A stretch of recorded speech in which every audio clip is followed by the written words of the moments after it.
85% இடஒதுக்கீட்டு வழக்கின் எதிரொலியாக மருத்துவ படிப்பிற்கான தரவரிசை பட்டியல் வெளியிடுவதில் காலதாமதம் ஏற்பட்டுள்ளது. இதுகுறித்து கூடுதல் விவரங்களை தருகிறார் கல்வி பிரிவு செய்தியாளர் சங்கரன். மருத்துவ படிப்புகளில் சேர்வதற்கு இந்த ஆண்டு 50,000 மாணவர்கள் விண்ணப்பித்திருக்கிறார்கள். இவர்களுக்கான தரவரிசை பட்டியல் நாளை மறுநாள் 14ஆம் தேதி வெளியிடப்படும் எனவும் 17ஆம் தேதி முதல் மாணவர் சேர்க்கை கலந்தாய்வு நடைபெறும் எனவும் மருத்துவ கல்வி இயக்குநரகம் ஏற்கனவே அறிவிப்பை வெளியிட்டிருந்தது.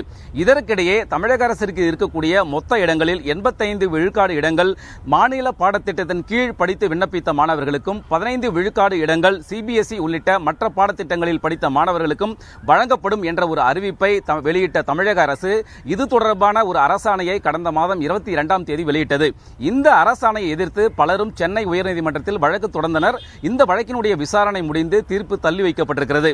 இந்த தீர்ப்பு வரக்கூடிய திங்கள் அல்லது செவ்வாய்க்கிழமை வெளியாகலாம் என்ற எதிர்பார்ப்பு நிலவுகிறது. இதன் காரணமாக இந்த நீதிமன்ற தீர்ப்பின் அடிப்படையில் மற்ற நடவடிக்கையை மேற்கொள்வதற்கு மருத்துவ கல்வி இயக்குநரகம் முடிவு செய்திருக்கிறது.